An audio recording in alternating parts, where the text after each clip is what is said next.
she rattled off a bunch of stuff that was in German, and at the time I didn't really know what she was saying, but my wife was basically like, I think she was yelling at you.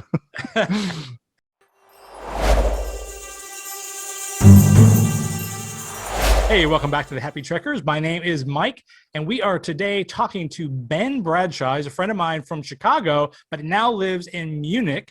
He's moved there. Actually, we'll let him explain why he's moved there and find out a little bit more what it's like to be an American expat living in Munich. So with that, welcome, Ben. Well, thanks for having me. It's great to be here. All right, so Ben, so tell us a little bit. Now, again, you're in Munich.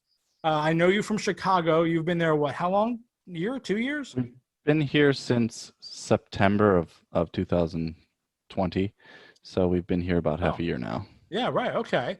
So tell us, first of all, why did you move to Munich? Well, really, it's because my partner got offered a job here. I've wanted to move to like a country in Europe where education and healthcare are affordable for a long time. Right. And before we found out she was being offered this job, I was actually learning Norwegian on Duolingo, thinking that that was one of the countries that popped up when you search for affordable education in Europe.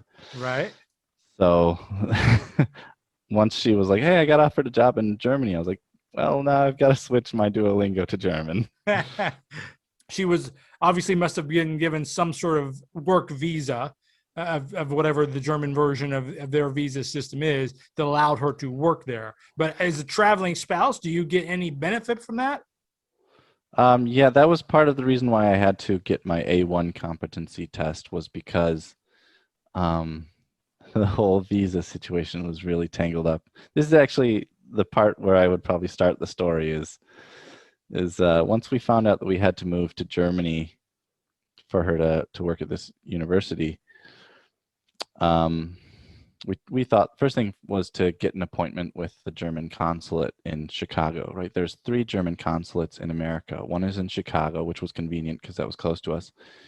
And then the other 2, I think, are in New York and LA. Okay. And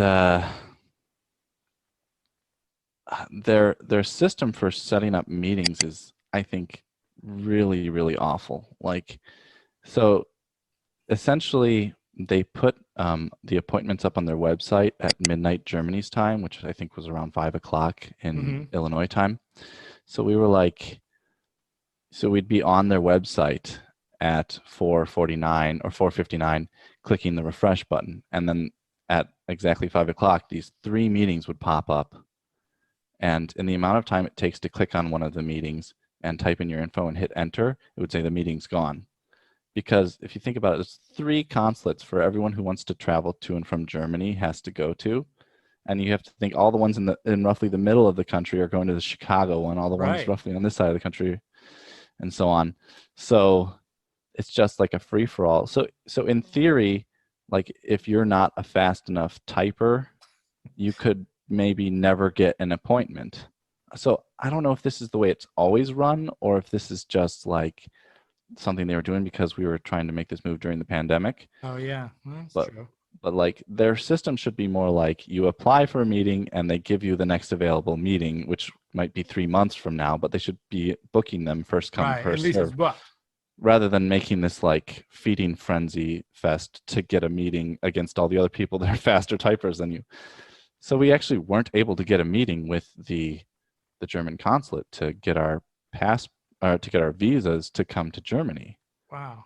And Mallory's first day of work was coming up. She had to be in Germany by like mid-September. So we knew that we could go to Germany for up to 90 days. Like Americans are allowed to go to, I think, all the European Union countries for up to 90 days without a visa. So we figured that it was worth the gamble to try and come here and just try and deal with the immigration like in the country, because apparently we weren't going to get anywhere with the system in America. So we just couldn't even get an appointment. Yeah, so we bought our tickets and flew here, applied for. So if you're applying to move to a country and you're still in your own country or outside of the country you want to move to, you would usually apply for a visa to go there. And every country handles it a little bit differently. But for Germany, if you're already in the country, like for Americans that can go there for up to 90 days, then instead of applying for a visa to go to the country you're already in, because you're in the country, you just apply for a residence permit. So Okay. that's what we did. Um, and the whole process is really difficult and confusing, especially because like the forms have to be in German. So you have to sit there with like your phone using Google Oh, Translate, yeah. looking at it through the camera. If you talk to Germans or other expats that have moved to Germany, I think they have, I don't remember the exact phrase for it, but they have some sort of phrase that means something like the vicious cycle of bureaucracy or paperwork or something like that. And Yeah. that's exactly what we ran into. There were a lot of situations here when we first came here where we needed some piece of paperwork to get some other piece of paperwork, but this piece of paperwork was needed for the first one. Uh, Like you can't get a bank account until you either have to be a citizen or you uh-huh. have to be able to demonstrate that you're living there legally with a visa or a residence permit. So by skipping getting a visa because we needed to be here for her first day, we couldn't demonstrate that we were there legally, so we couldn't get a bank account. So that meant that we were going to have a harder time trying to get like an apartment. Right. and Oh, man. and in order to get your residence permit, you have to register your address. So we had to like register our address at the hotel we were staying in while looking for apartments. We had to like get the people at the front desk to like get their manager to print and sign a piece of paperwork that said like this is where they're living. And so we finally got all the paperwork we needed to apply for our residence permit. Oh, by the way, because we didn't have a residence permit or a visa, she couldn't actually start on her first day. Oh, So so so we were just living in a hotel room burning money. right. And did I mention, by the way, that we have 3 cats? Oh, yeah. I remember you told me that it costs like a fortune to get the cats there. Yeah, that's something else that's worth talking about. But so the 3 cats showed up the day after we did. So Mallory like took a taxi to go back to the airport to get the cats, and I had to like run to the pet store and pick up like a new kitty litter bin and a bunch of kitty litter and cat food and a scratch post so they wouldn't damage the furniture in the hotel. So we were living in this hotel room for like months, waiting for them to approve our paperwork and give us residence permits so she could start working. We were at the same time she's trying to finish her dissertations because she was supposed to graduate before she started working too.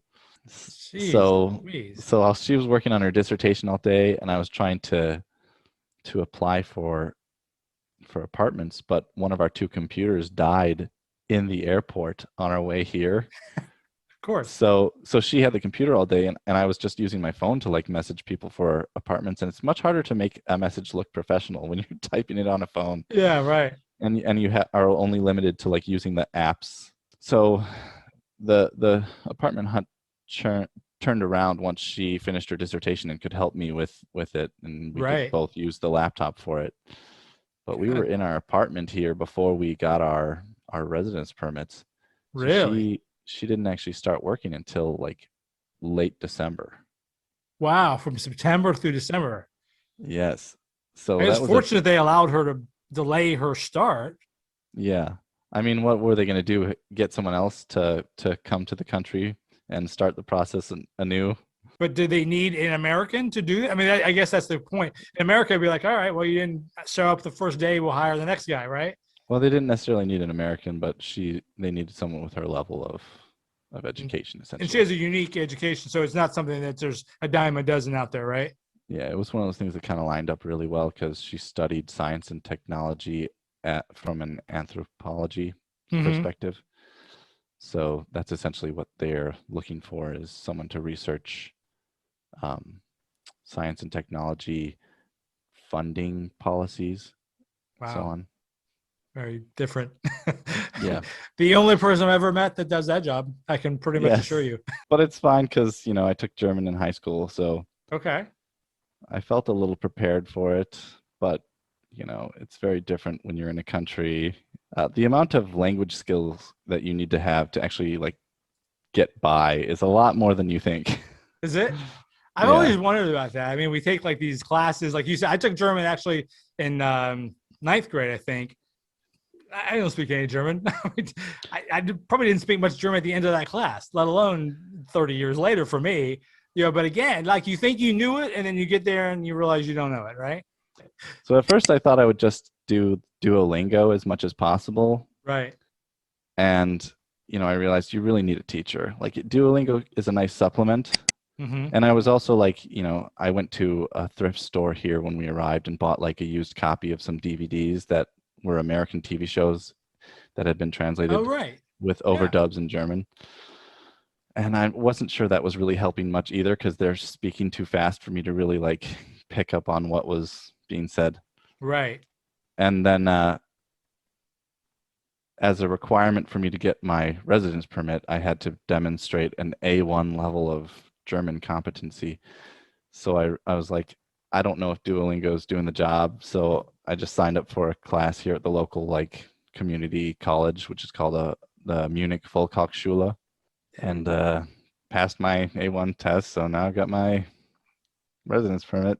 So when you say A1, that sounds like high to me. Is it that the A1 sounds like the top, but that can't be true, right? You don't have to be super No, fluent, do you? it's the opposite. It's the opposite. It's Basic. So I forget the name of the organization that created this system of rating language competency, but it's like it starts with A as the lowest level, and it's divided into A1 and A2. That I was gonna freak out. There's no way you learned to be fluent with No, just a local college not even for close. less than a year. Children talk better than me. All the places I have been in Europe, English is pretty easy to come by. Most in all the touristy areas, it's pretty common. You can always find someone that speaks it. Is that the case there? I think in all of Germany, like school is broken up into 3 levels, kind of like up to the age of 10, you're in like one type of school, and at Okay. 10, you get assigned based on your grades at that point. But it's possible to like get good grades and transfer between the levels. Right. But I think everyone in Hauptschule and the middle one, which I think is Realschule, takes one foreign language. And Okay. if you want to go to gymnasium, the highest level, you have to do 2 foreign languages. Really? Wow. Yeah. So I Two think most like two languages or two like sessions of a language. You see what I'm saying? Not like English 1, English 2, but you could take no, English and like two Spanish. two separate languages, Oh, English and Spanish. So wow. so I think a lot of people just choose English because it's like a big business language. So it's Right. Yeah. possible there are a lot of firms here that the office works in English. So even if they're Germans native to Germany, Hmm. working at a company that's based in Germany, they still have to speak English at work. Really? But I wouldn't like come here thinking like you're going to get by without any German Okay. because it's just like how when you studied language in high school, you might have studied, German, but you don't remember it anymore. Right. And I think Basics. also that a lot of the people here think it's rude if you don't at least try. Well, that's funny you say that because they say that of a lot of places. I know Paris, they always say that about Paris. At least try to speak in it. They're immediately going to know you do not know how to speak French, but they appreciate the effort, even if they immediately. And what we found is they'll cut you off immediately and switch to English because they know it's like they don't want to bother with it. But it softens the blow, and you don't come across as sort of arrogant by assuming everyone speaks your language. You're at least trying, and even like you were saying, you're maybe not doing it well, but you're Yeah. trying at least. And there's some goodwill to be gained, I guess, by that effort, right? Yeah. Well, it's kind of like I get both reactions. Like some people I'll ask for help and somehow they just know I'm American. I think I probably have an American accent. I try to sound as German as Yeah. possible when I speak German, but I know that it's just not possible. So some people will be just like really enthusiastic about talking to me in English, but like some people just are very frustrated to have to switch to English. Like the lady at my bakery, I wanted to ask if there were nuts in this one thing, and but I didn't know the word, so I was like, sprechen Sie English? And she rattled off a bunch of stuff that was in German. And at the time, I didn't really know what she was saying, but my wife was basically like, I think she was yelling at you. That's funny. Now, Like, that's does your wife, does Mallory speak English or German? no, not at all. She Oh, took Spanish, I think. okay. Spanish and she studied Latin as well. I've never been to your place in Chicago area, but I mean, I know the Chicago prices, obviously. Um, Give me the general comparison, size versus the cost.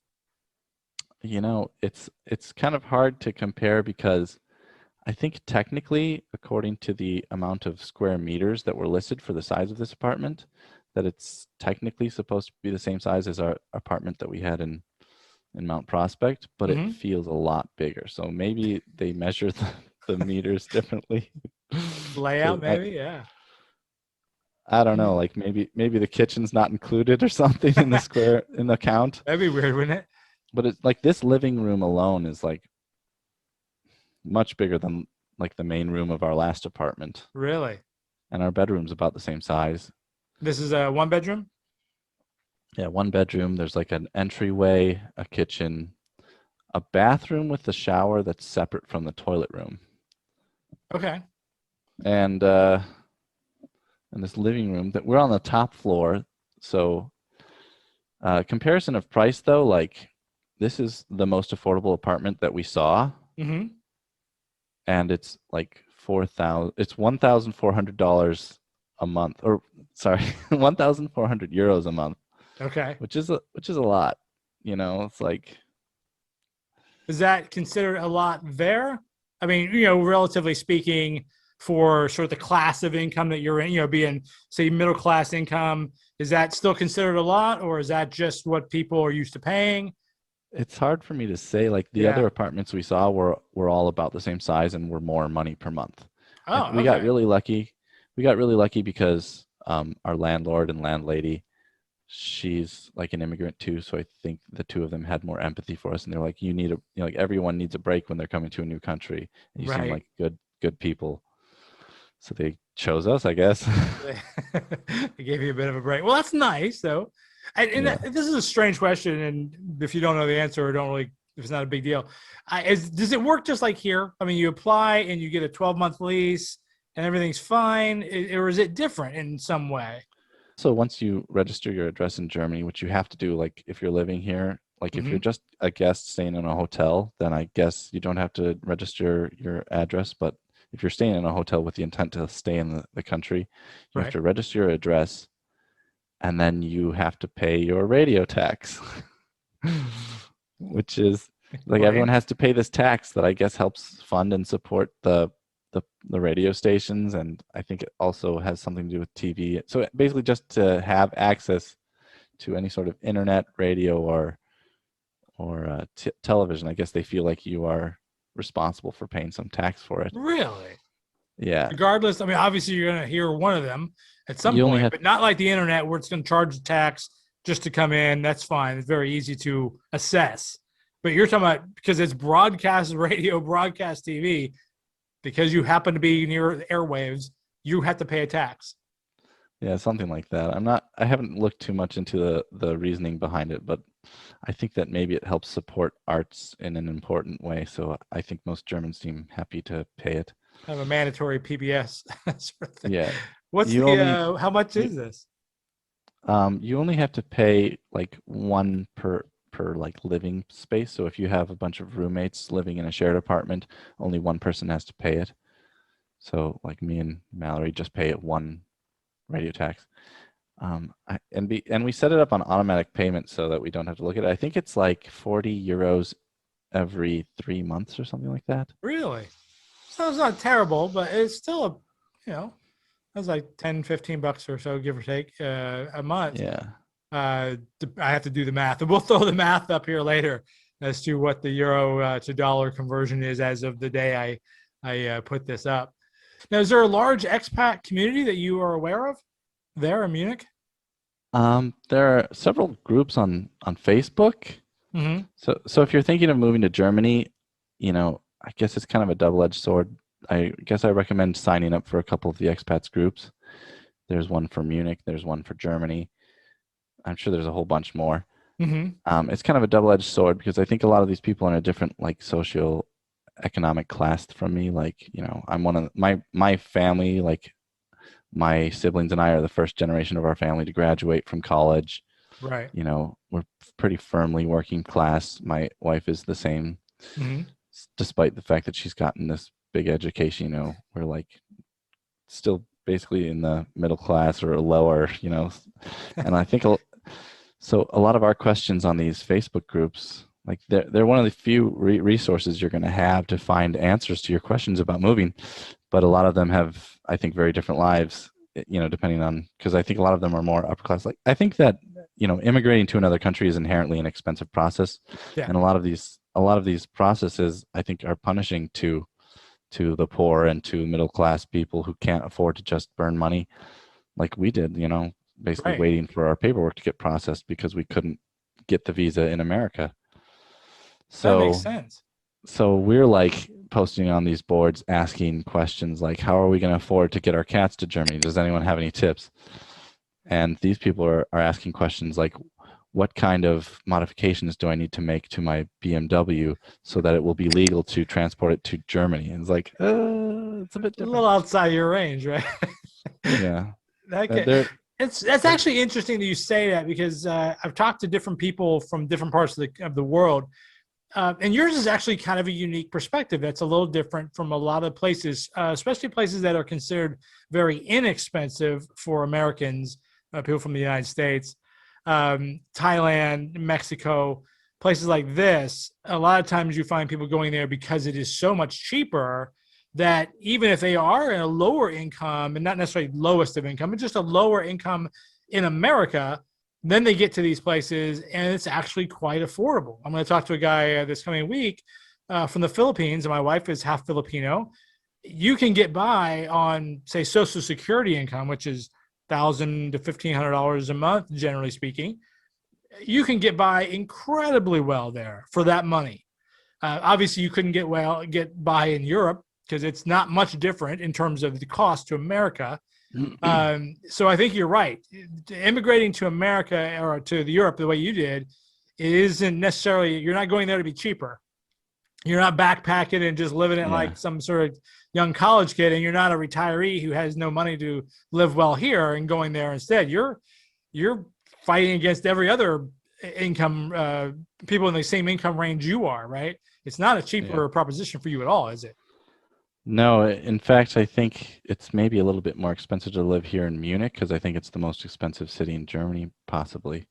Really? I think that some other cities are comparable or better than the cost of living in most of America, but Munich is just like really expensive. So, um, yeah, that's why I think whenever you see immigrants in your country and people stereotype them as like being lazy or something like that, I'm like, you shouldn't do that because you have no idea how difficult it is to move to another country, how stressful it Absolutely. is, how much hard work it costs. Yeah, just the mindset alone to be able to pick up from where you grew up and you're familiar with everything and go to a place where you either do not speak the language or do not speak it well and certainly not fluent, generally speaking, and then to try to adapt to all the cultural differences and just the strange nuances of everyday life that are just different. Even if they're Yeah. somewhat similar, they're still different than what you did living in the United States outside of Chicago, right? It's different.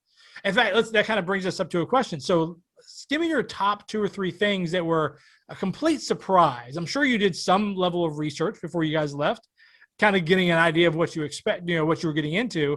But when you got there, what was something that just totally just took you by surprise you were not expecting? I guess one of the things, I don't know, I tried to do a lot of research before we moved, so I wasn't Mm-hmm. really surprised by too much, and I've taken enough German class in high school that I knew a bit about the culture. You're right.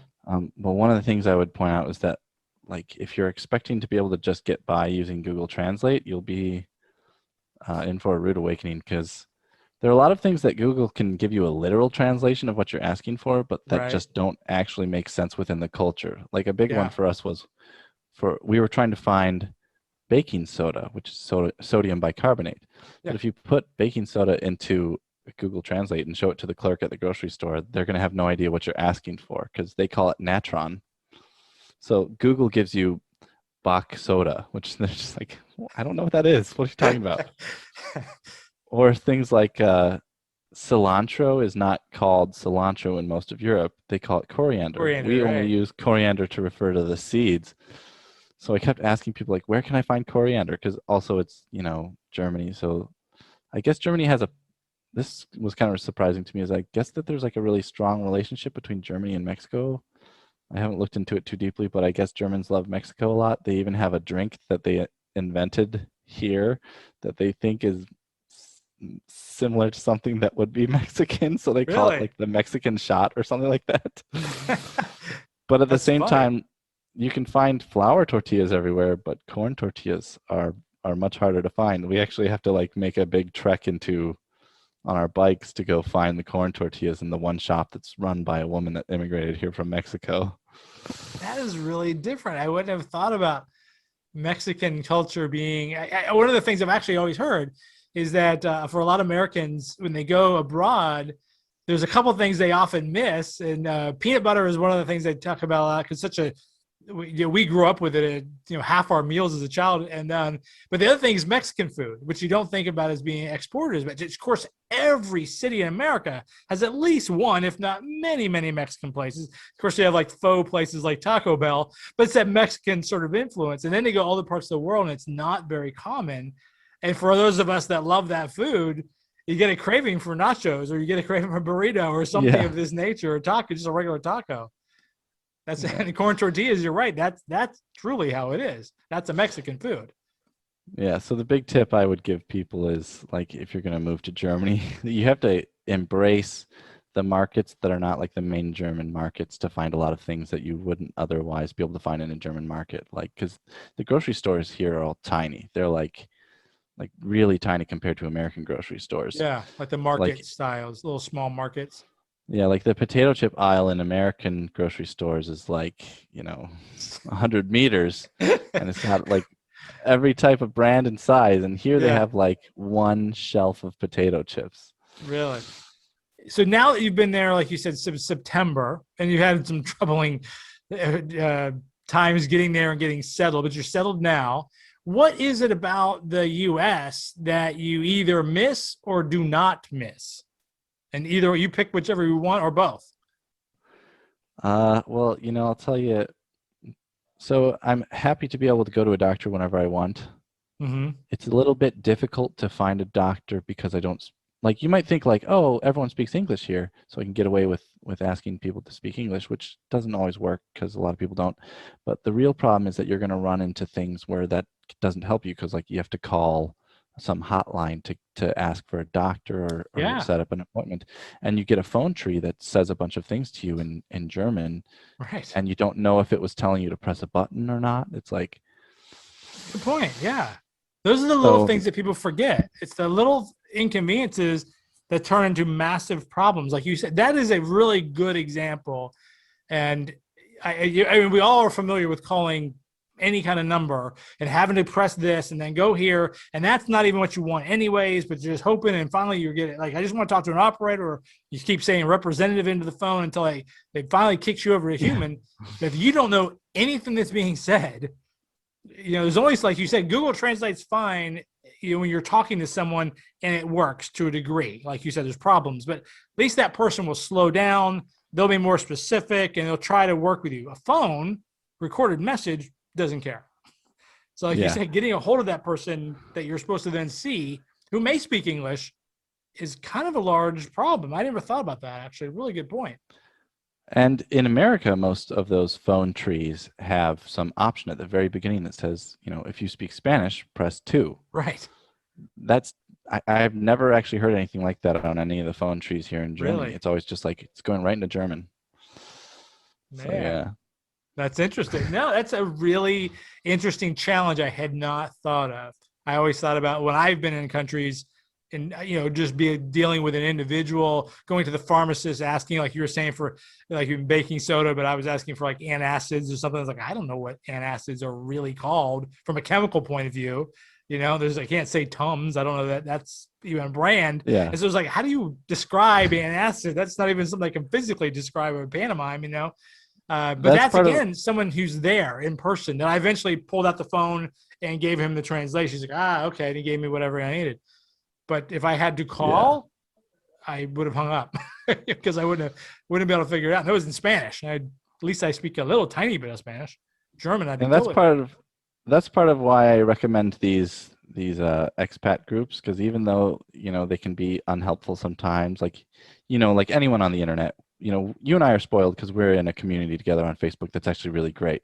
Yeah, But some of these expat groups, like you can make a post saying like, I'm trying to figure out how to do the following thing. Here's what I've tried. Here's what doesn't work for me because of these reasons.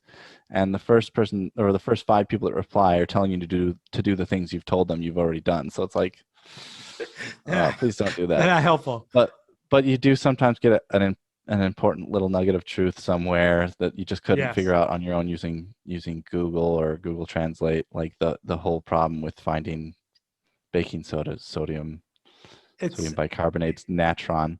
you use the right word, the little nugget of truth, and it is like panning for nuggets of gold.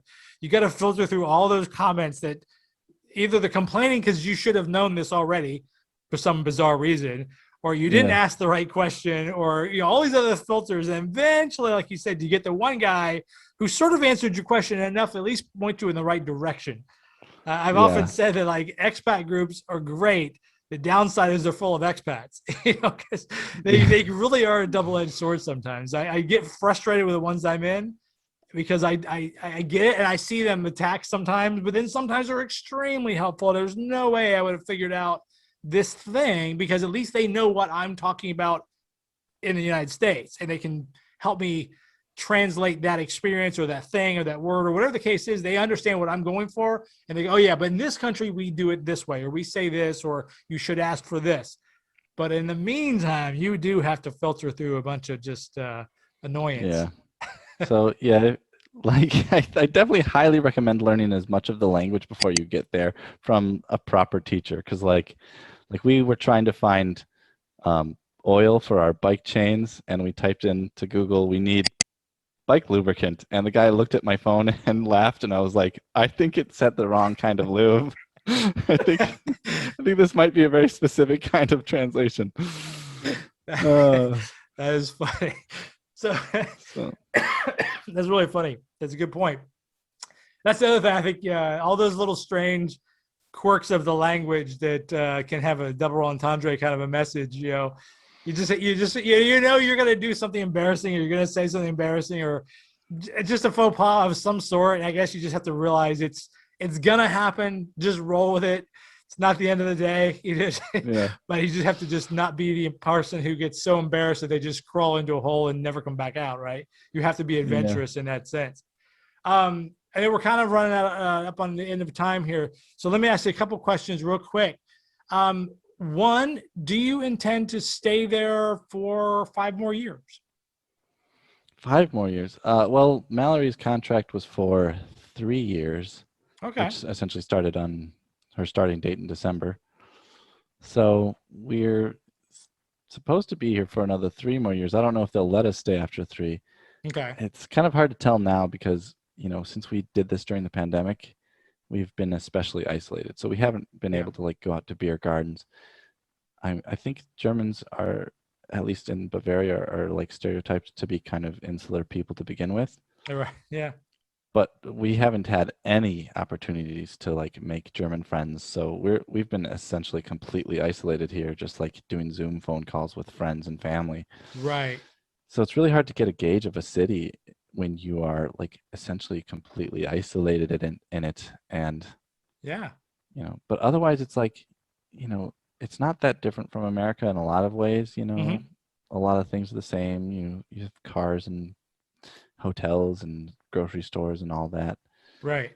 There's just like little odd cultural differences here or there. Like for instance, like in America, you can get aspirin from a grocery store, but anything that's like considered even slightly medication is only at the pharmacies. Like, so we couldn't find like antacids, like you were talking about earlier. Hmm. Couldn't find antacids until we actually went into the pharmacy. So there's all sorts of weird little cultural differences that will throw you off at first. And that's why Yeah. it's helpful to have those language classes so you can have a teacher that knows something about the culture and tells you something Good. that might make all the difference. Hey, well, Ben, thanks so much for being here. This was really fun. I don't know much about Germany, even though my family is from Germany. I've never been. I can't wait to come visit someday. And I think you've really given us a lot of great information. So again, thanks a lot, Ben. I really appreciate it. Yeah, I really hope your viewers get a lot out of it because, it's a really challenging thing to move to another country. I bet. Well, again, thanks a lot. You take care. Hey, I really hope you liked that video. Why not check out some of our other great videos? And also make sure you like, subscribe, and ring the bell so you get notified every time we post a new video. Until then, keep on trekking.